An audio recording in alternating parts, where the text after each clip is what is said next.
शुक्लांबरधरं विष्णुं शशिवर्णं चतुर्भुजं प्रसन्नवदनं ध्यायेत् सर्वविघ्नोपशान्तये।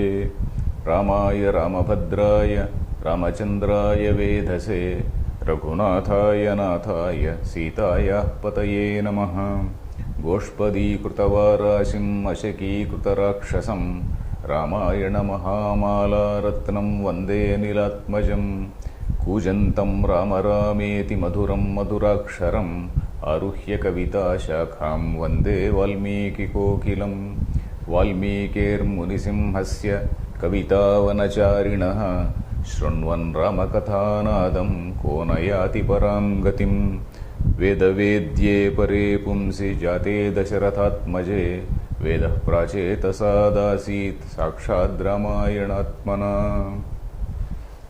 Our salutations to the divine pair Rama and Sita who embody righteousness. Our salutations to the great warrior Hanuman and our salutations to the great poet Valmiki. May the sacred words of Valmiki resonate in our minds and hearts and bring wisdom, peace and happiness. Om. Dear friends, in the last talk we left Valmiki when he was just searching for some students who would propagate what he had written. Valmiki had composed the entire Ramayana, and in those days, as we were recalling, there was no publication, there was no TV, there were no channels, nothing. So he had to propagate it through by hard copying. One has to sit for a few days and then copy a book, or one has to learn it by heart and then go and recite it wherever there was an opportunity. So he was just looking for people who would take it to the people, because it is not enough if he composes a poem, a great work of art for the welfare of mankind. He has written it as a result of a great tapas, as a result of great austerity, as a result of great meditation, and he has to take it to the people. So who is it who is capable of taking it to the people? When he was wondering as to what to do, at that time suddenly these two boys, Kusha and Lava, they came and touched his feet. So Kusha and Lava, who are they? Kusha and Lava are the same children of Rama and Sita. How did they come to Valmiki's ashram? Valmiki has not explained.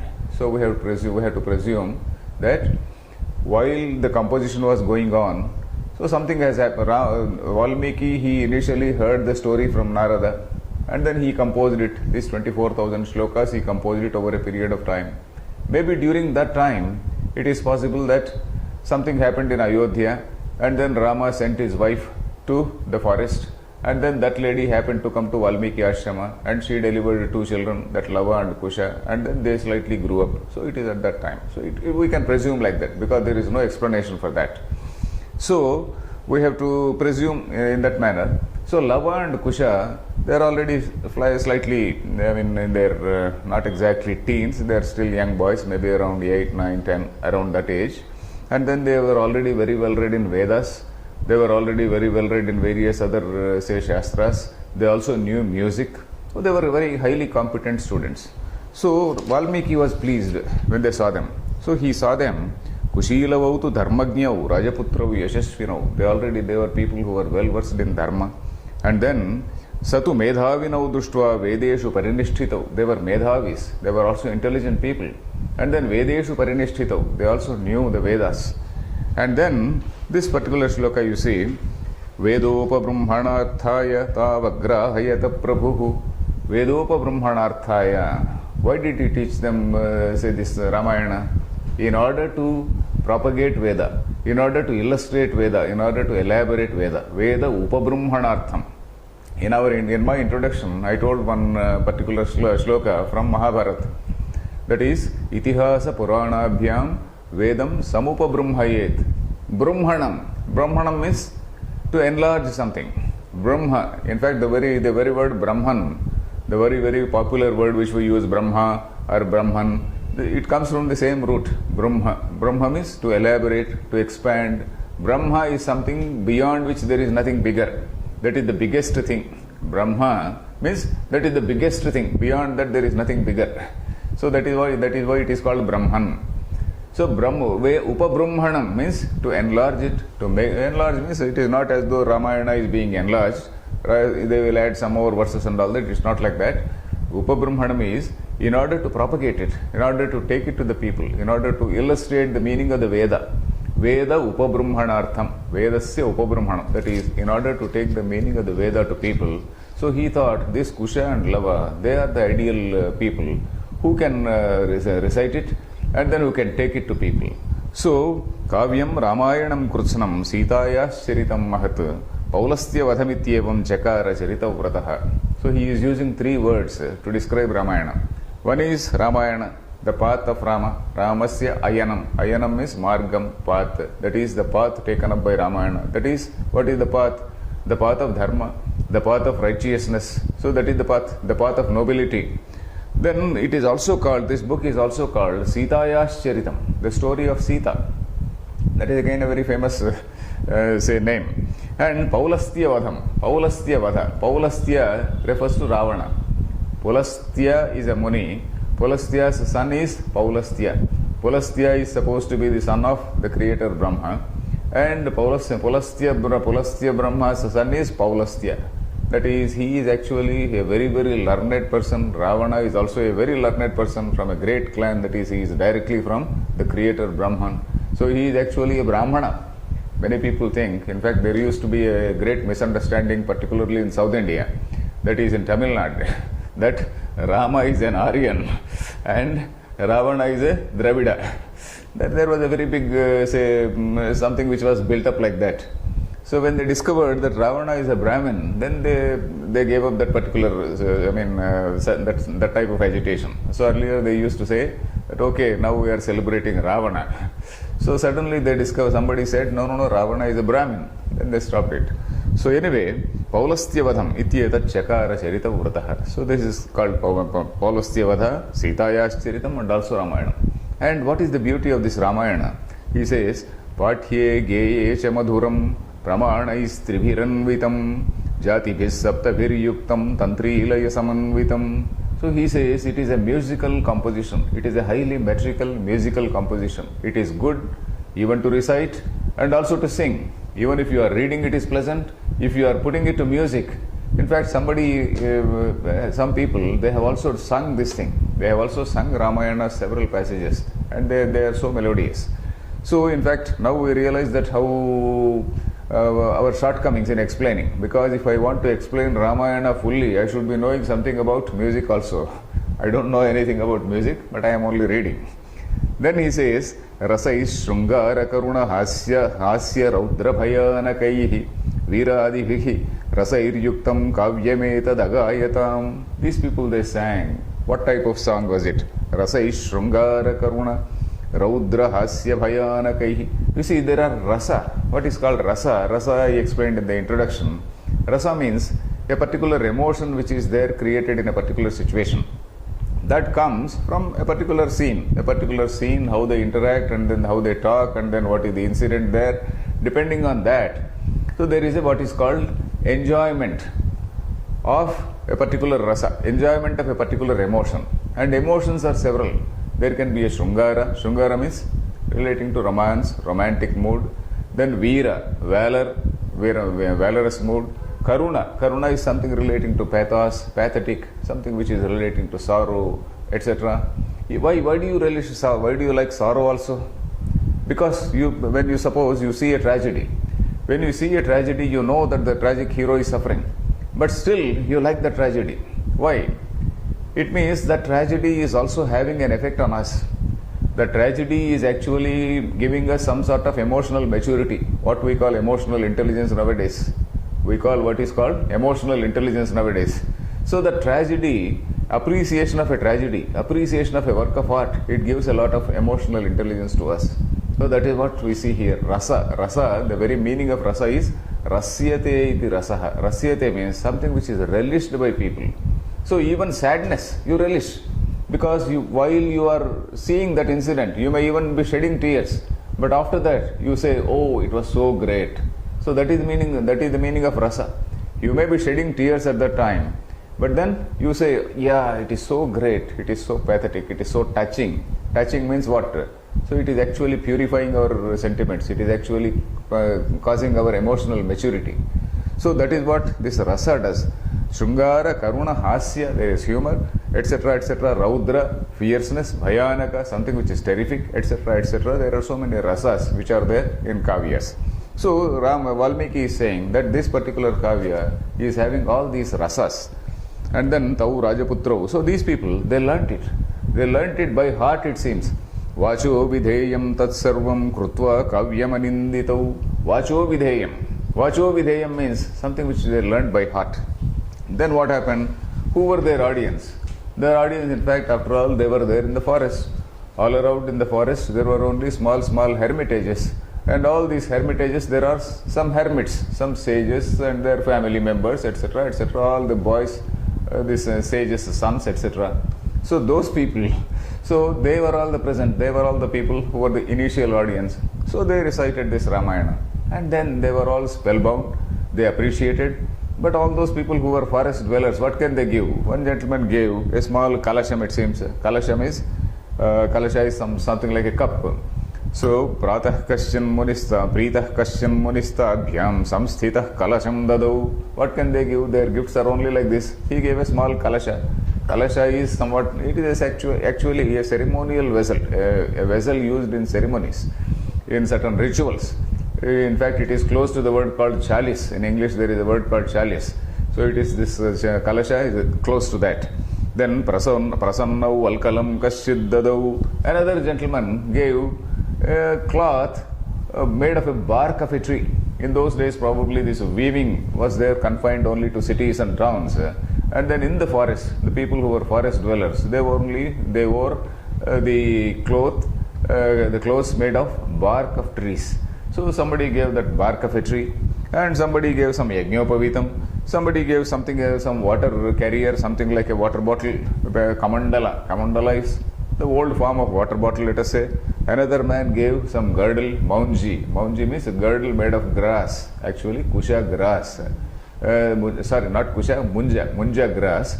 It is it is made into a small thin rope-like thing, and then that is tied around the waist. It is called the waistband type of thing. So that somebody gave. So all these simple say things, they presents they gave. So Valmiki's descriptions, they will be so natural. Then they were singing like that. So their initial performance in that hermitage was over. Then they came to Ayodhya, and on the streets of Ayodhya they started singing. So somehow it went to the notice of Rama, who was actually the king at that time. So Rama took interest, and then he called them to his presence, and then in his court again they sang. Rama himself sat very, very attentively without disturbing the audience. Rama himself sat, and then he started listening. So up to this is the fourth chapter, that is fourth sarga. And then from sarga 5 starts the actual composition of Ramayana by Valmiki. So what exactly they sang? Well, of course, all the earlier thing also is by Valmiki. This is the actual song portion, sung by Lava and Kusha. So Sarva Purvamidam Iyam Yesham Asit Krutsna Vasundhara, this fifth sarga. So now he is going to describe the city of Ayodhya. We need not go into all those details, because how that city is built, and then how big it is, and then how well structured it is, and how all the walled gate. It is actually a walled city. In fact, in olden days, because the enemies, they used to come and then attack the cities. So the whole city was in a wall. So it was called a walled city. It was Ayodhya was also a walled city. The very name Ayodhya is Yodha, Yodha is a fighter, warrior. Yudha means to fight. Ayodhya means which is invincible, unconquerable, something which cannot be conquered. So that is what is Ayodhya. So that is the meaning of it. And then the Raja Dasharatha. Ratha means a chariot. Dasharatha, probably he had 10 varieties of some chariots or something like that. And then if we see the description of the city, you find all types of trades as we find in the modern society. All types of various types of trades, and then even the buildings, shopping complexes. The buildings, you see, multi-storied buildings. Vimanagruha Shobhitam, Vimanagruha. They called it Vimanagruha because Vimana means something which is located in the sky. Vimanagruha means not exactly the thing located in the sky. Vimana Gruha means an upstairs portions. So there is some upstairs, and then the commentators have written that it is a 7-storied building was called Vimana Gruha. So it was like that. Then you come to the next sarga where he is describing what the king himself. One sarga described the city, the other sarga is describing the king himself. That is 6th sarga. Tasyam Puryam Ayodhyayam Vedavit Sarvasangraha. So he is, this Dasharatha is somebody who is a Vedavit, who is well versed in Vedas, who is a Dharmagya, and he is also Maharshi Kalpo Rajarshihi Trishulokeshu Vishrutaha. Maharshi Kalpaha, that is, he is somebody who is comparable to a Rishi, who is comparable to a saint. Usually kings are people who are given to various types of voices. So he is not a king who is given to vices. He is a person who is a highly virtuous person, comparable to a Rishi. And then Rajarshihi, Maharshi, Rajarshihi. He is called Maharshi Kalpaha. He is almost equal.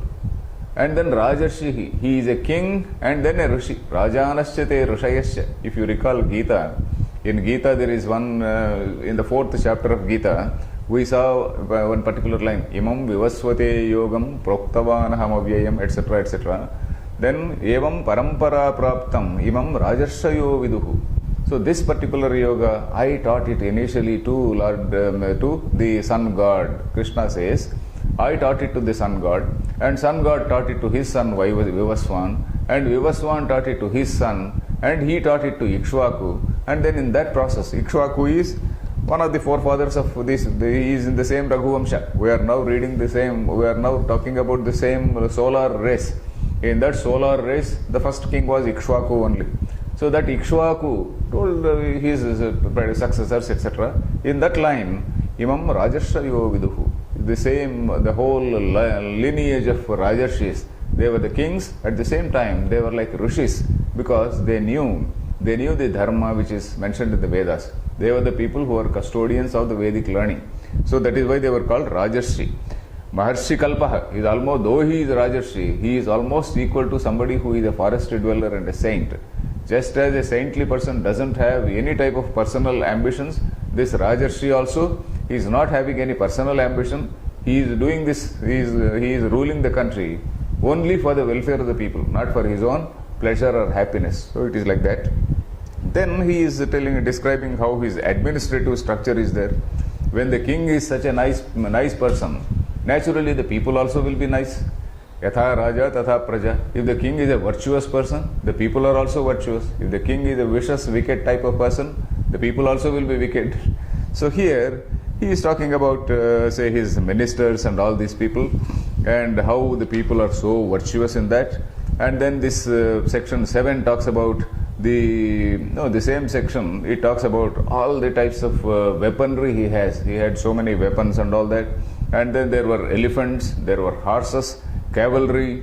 Horses means that cavalry is that horse component in the army. In olden days, there were 4 components in an army. That is, one is a chariot, the other one is gaja, that is elephant, the other is turaga, turaga is horse, the other is foot soldiers. So these 4 types. Right now, as just now we have got aircraft and then submarines and then ground forces. There are 3 broad categories.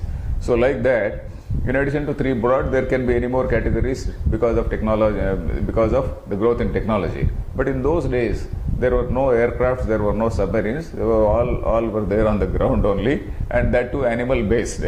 So one is Ratha, one is Gaja, Turaga, Padati. So all those things they were there. And then horses brought from various other countries like Kamboja, Vaklika, etc., etc. So he is mentioning. Then he talks about the ministers. You see, any king, his success depends on the ministers. So he had very wise ministers, and he also had spiritual counselors. In olden days, you see, not merely the ministers who run the administration, but also the spiritual counselors are needed. Spiritual counselors were Rutvijau, Dvava, Bhimatau, Tasyastam, Rushisattamau, Vasishtho, Vamadevasya, Mantrinasya, Tatha Pare.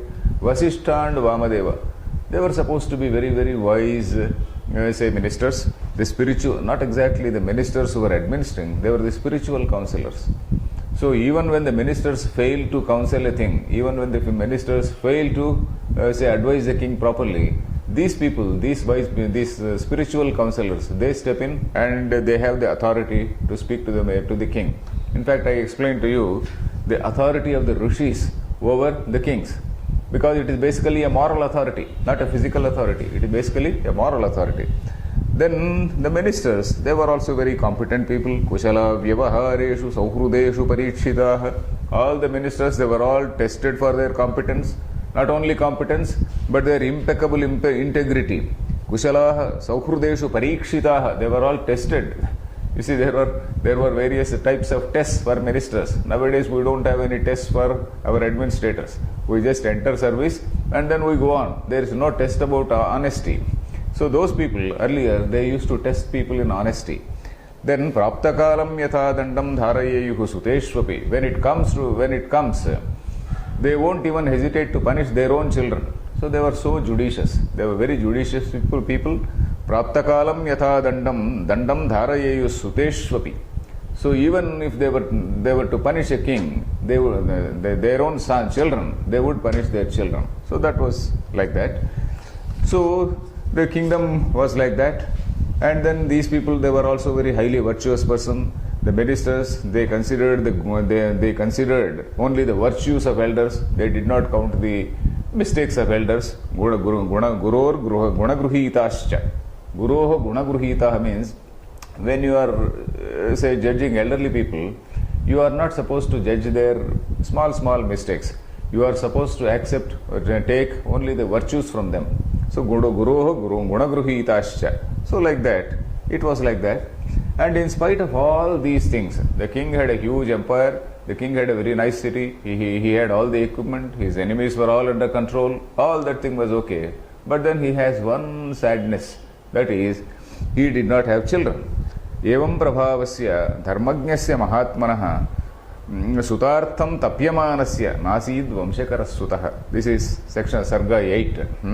So this Vamshakaras Sutaha, that is a son who would continue that clan, he was not there. So that was a source of rather sorrow, that was a source of grief for the king. Sutartham vajimedhena kimartham nayajamyaham. So he got an idea, why can't I do a yajna? Because in olden days, you see, yajna was an important thing. Yajna was almost like a channel between humans and say the divine, almost like that.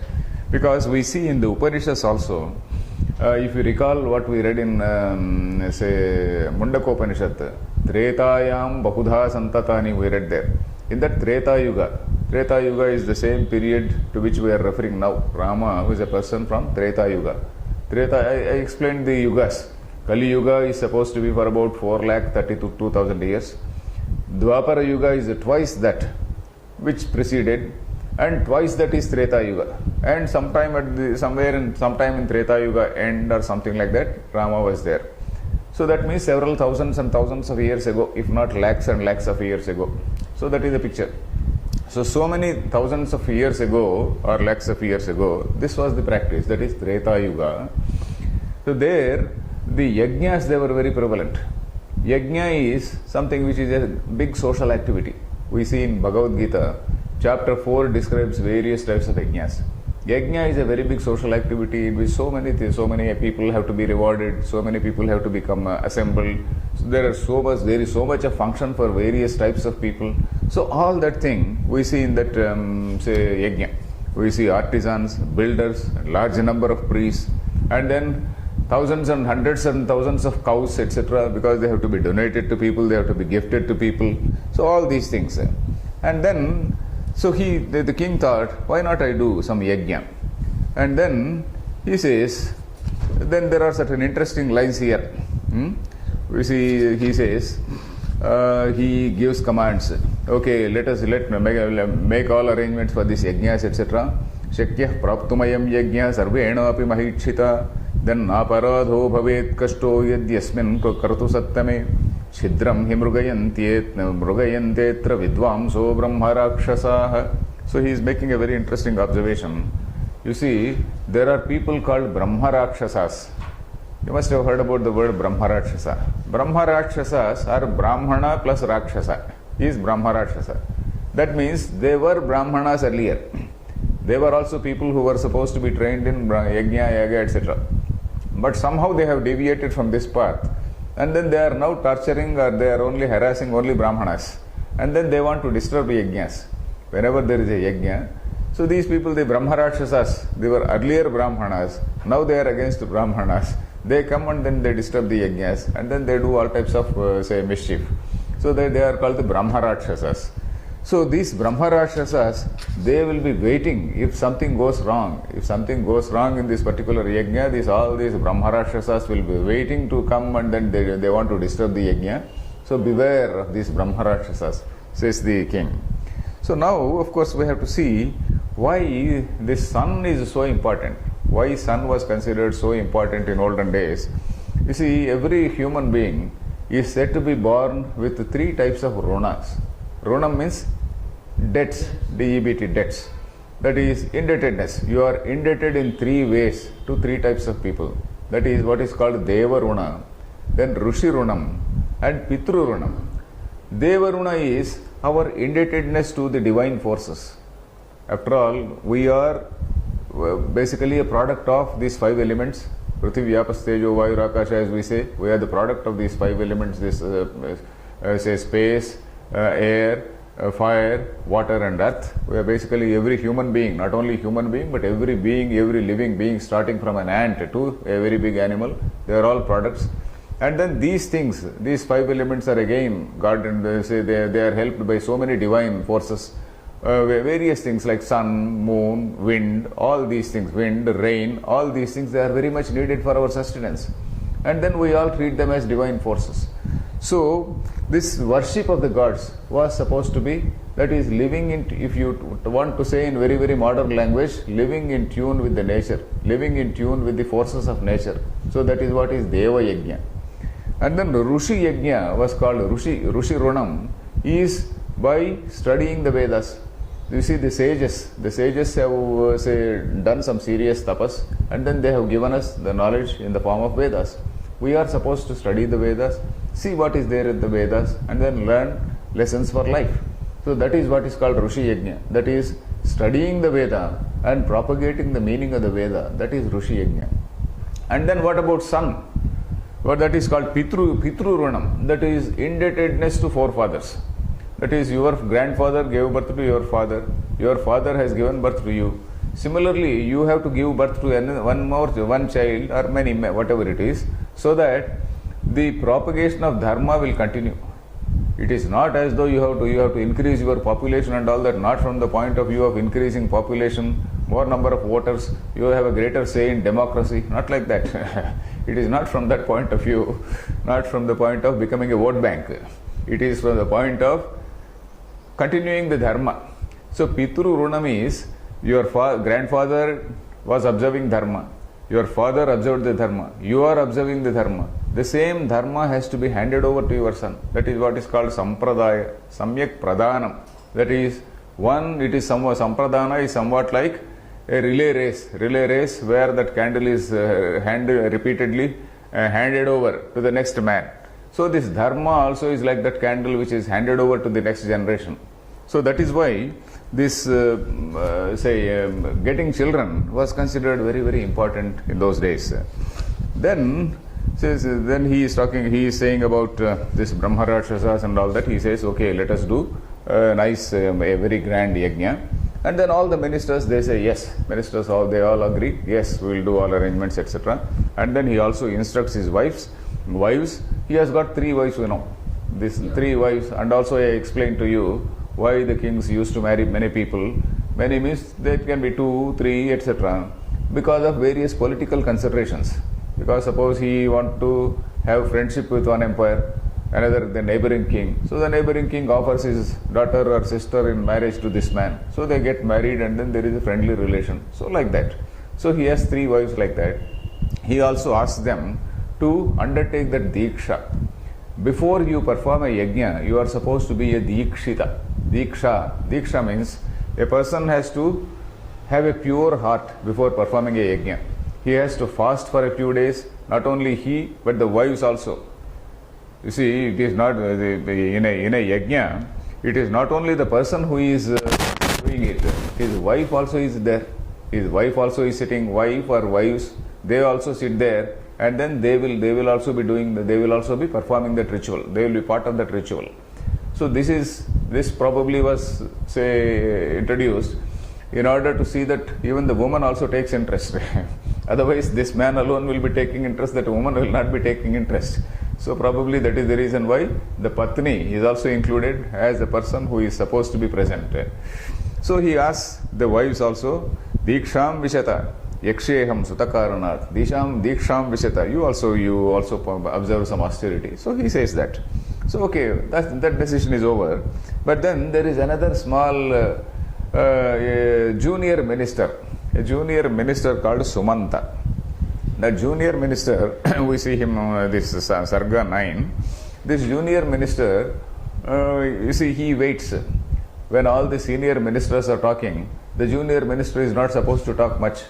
So this fellow Sumanta had heard he had overheard some conversation among saints. Long ago, he had overheard some conversation of Sanat Kumara with some other saints. So he is now saying that Yetachutva rahasuto rajanamidam abravit shruyatam tat pura vruttam purane chamaya shrutam. So you see, I have heard long ago from from somebody that Sanat Kumara was having this dialogue with the minister, with some rishis. What was that? You see, there is going to be one rishi called Rishyashrunga, and Rishyashrunga is going to be a very, very pious person, and that Rishyashrunga will be invited by a king called Romapada, of a particular country. That particular country is called Angadesha, of that particular country. So he is going to be invited by that say Romapada, and then why will he invite him?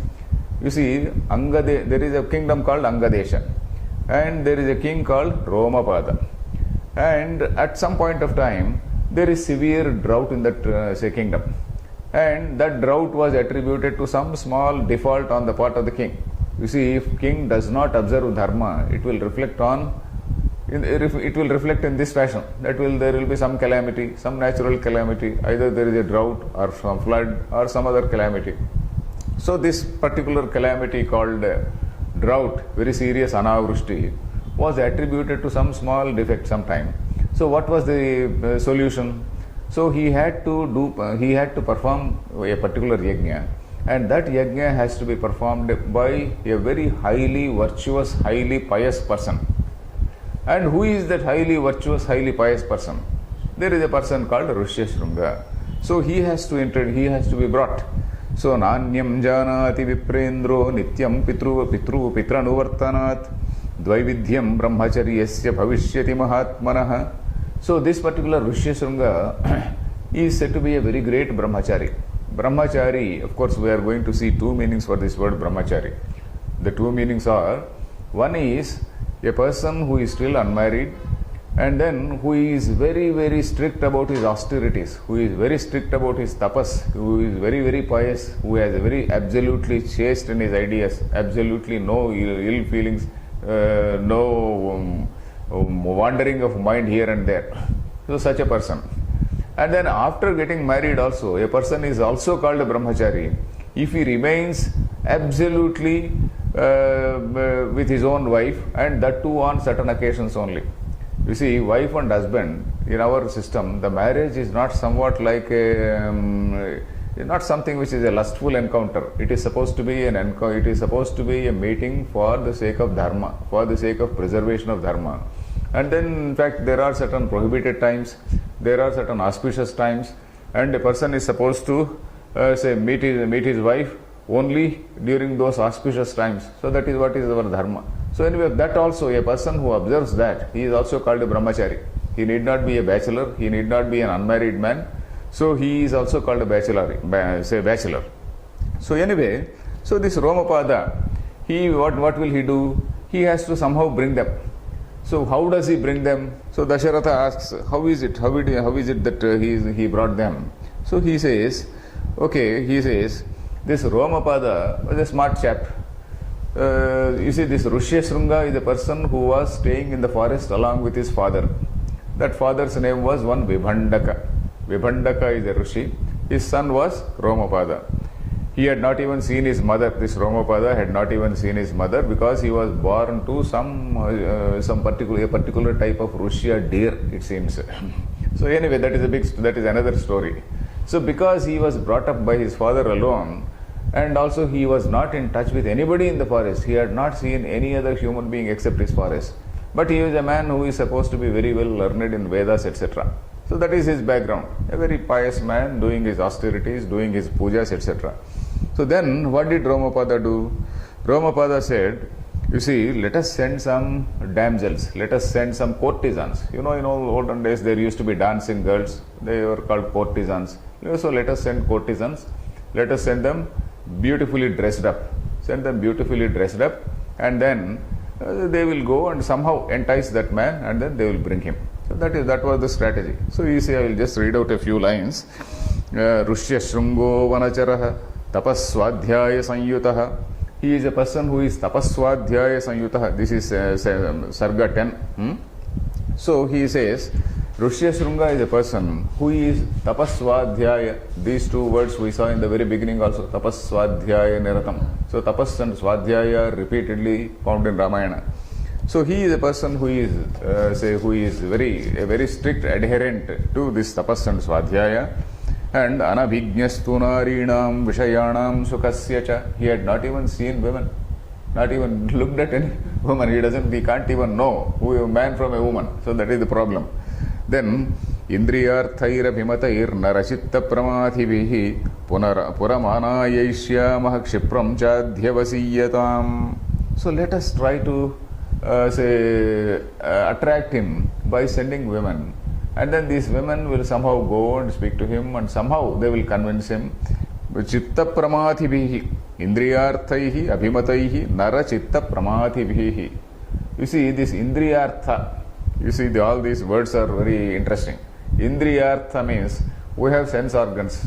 These sense organs, they go out for the sake of sense objects. They seek sense objects. They are called the indriyartha. Indriya is sense organ. Indriyartha is a sense object. Suppose my eye is there. My eye, when it sees a beautiful thing, that beautiful thing is an indriyartha for me. My body is there. My body has some nice experience. So that is an indriyartha. That means it has some particular, it experiences some happiness, you see. So that happiness is an indriyartha. That touch from somebody else is an indriyartha. Sparsha, it is called sparsha, a touch. Then my nose, it smells some nice fragrance. I like it. So that is another indriyartha. So like that, indriyarthaihi nara chitta pramatibhihi. They do actually churn a human being's mind, it seems. Chitta pramathanam. Pramathanam means churning. Mathanam is churning the mind. So these indriyarthas, once a person has a taste of it, then they keep on churning his mind. So that we are going to see. So let these courtesans go, let these courtesans dress well, and then go there, and then let them try to bring him. So that is a little bit of Shrungara. Now, of course, just now we saw Valmiki was talking about Shrungara Rasa. So a little bit of Shrungara Rasa right in the beginning we are seeing. Okay, he says, let the courtesans go and then bring them. So courtesans also, they go well dressed, and then they are afraid, they are scared to go to the ashram directly, because if the father sees them, the elderly man sees them, he will curse them. So if they were just waiting at it, they were there at a distance, they did not go.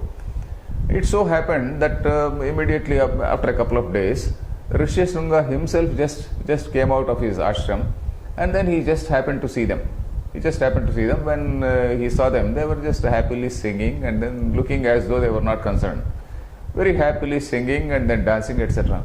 It was a great spectacle for him. He had not seen such courtesans earlier.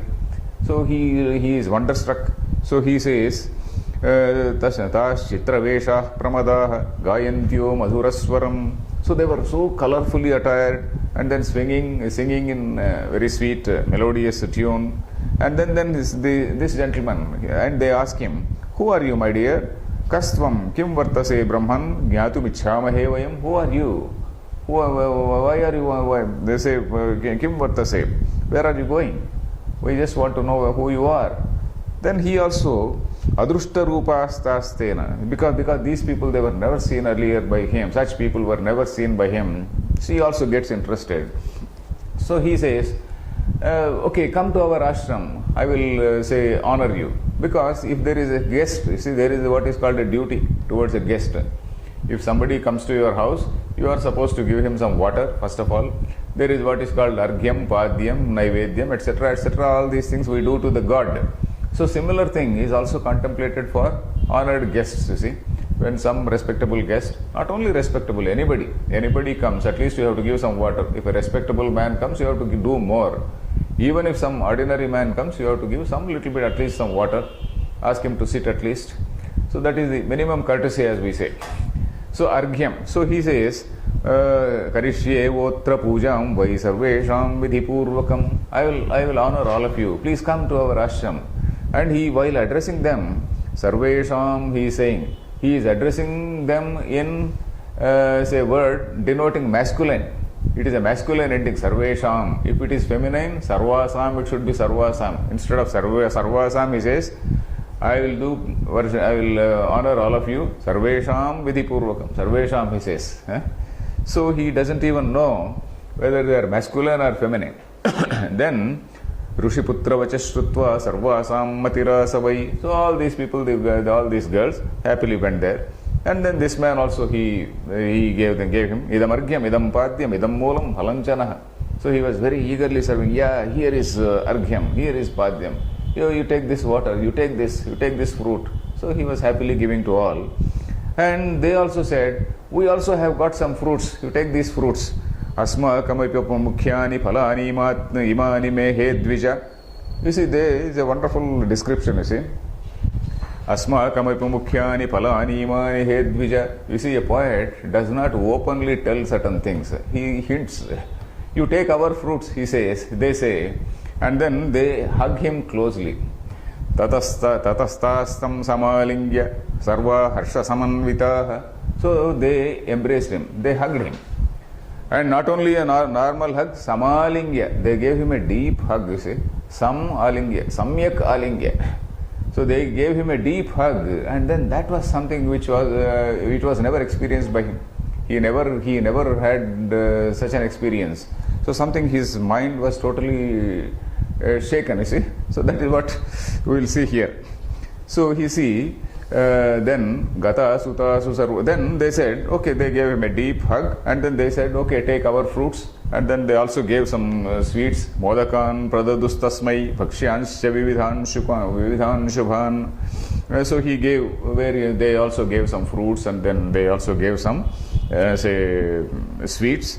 And then then they were, all the while they were all again scared about the father returning. If the father returns, then suddenly he may curse them. So they said, no, we also have to do our anushthanam. We have got our pujas to do at our ashram. We will go, we will come again. So then they took leave and went away. But then this man's heart was not within him. So the Valmiki writes, very gentle Srungara, you see. Gata suta sutarva sarva kashyapasyaatmajo dvijaha. This particular rishi, aswastha hrudayascha asit dukkhacha parivartate. Aswastha hrudayaha.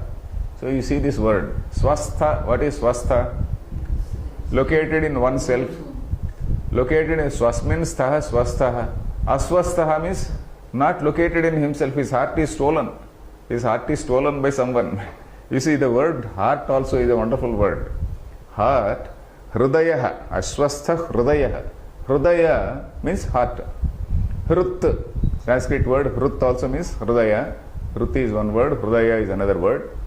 Hrut is that which can be stolen, is called hrut. What is it? That is hriyate. Hriyate iti hrudaya. Hrut. Hriyate. Hriyate means that which can be taken away, that which can be stolen away. So that means when they gave a deep hug, they also took away his heart. It looks like that. So Valmiki, in a very gentle manner, he suggests these things. Earlier also he was talking about his phalam, etc. Imani phalani et svikuru. You take our fruits, etc. So all this thing is gentle Srungara.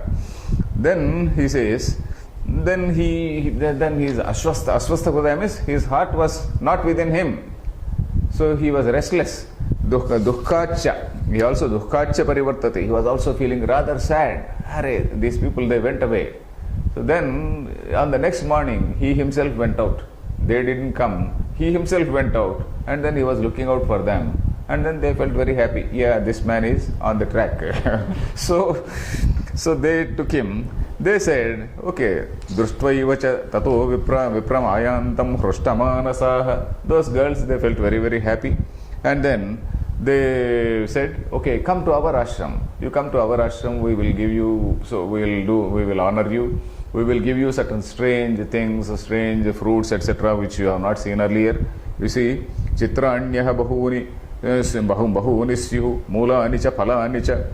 There are so many types of fruits and roots and so many things.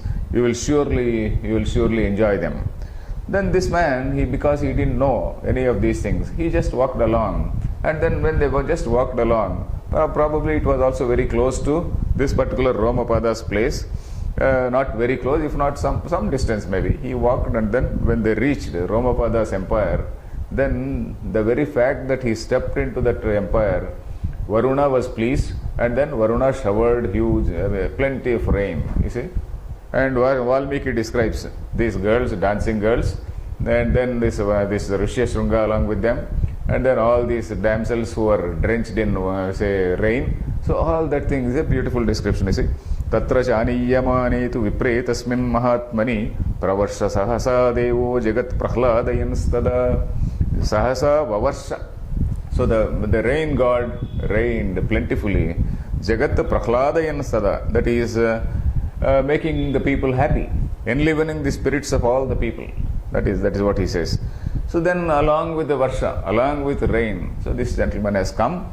And then the king honored them, and then Valmiki doesn't go into the details of how he invited his father, and then how he pacified his father, and all that. All those details are not given, because he has to invite the father and then do all that thing. He has to honor him, isn't it? So then the king gives his daughter in marriage to this Rishyasringa. Rishyasringa was such a chaste bachelor. So the king himself, he gives his daughter to Rishyasringa, and Rishyasringa lives there happily. So all this is the story told by Sumanta, the junior minister of Dasharatha, to Dasharatha. So this is the background of this Rishyasringa. So this Rishyasringa, even after marriage, is such a pious man. And then he is a person who is the ideal man to perform this yajna. And if he performs the yajna, your desire will be fulfilled. So that is the crux of it. If he performs the yajna, your desire will be fulfilled. So here, of course, Rishyasringa episode, we saw a little bit of Sringara and all that. But ultimately, what is the message of this episode? If you just see the overall message, Valmiki had used certain words like Indriyani Pramathini. These Indriyas, you see, the sense organs, they are the things which actually churn a human being's mind. So Indriyani Pramathini, Haranti Prasabham Manaha. We see that in Gita. Then he says Brahmacharya. Brahmacharya is one thing which is mentioned here. Brahmacharya is two types of Brahmacharya I explained, before getting married and after getting married also, after getting married also. That means that a person can pursue the desire called Kama. Kama means the basic man-woman relationship. That should be in accordance with Dharma. It should not be a sort of lustful encounter with a woman. It should be in accordance with Dharma. That is Dharma viruddho bhuteshu kamosmi bharatarshabha. That is what he says. That is Gita. Again Gita. I am quoting Gita because we have to see how Valmiki is exemplifying what is there in the Upanishads, what is there in the Vedas. And because Gita is a summary of the Upanishads, we can quote from Gita. That is, a person a person has to, and then this Dharma viruddho kama, that is kama which is in accordance with Dharma, kama which is not opposing Dharma, is something which is very divine. That is what Gita says. Then he says, then another point which we see here, how to treat the guests.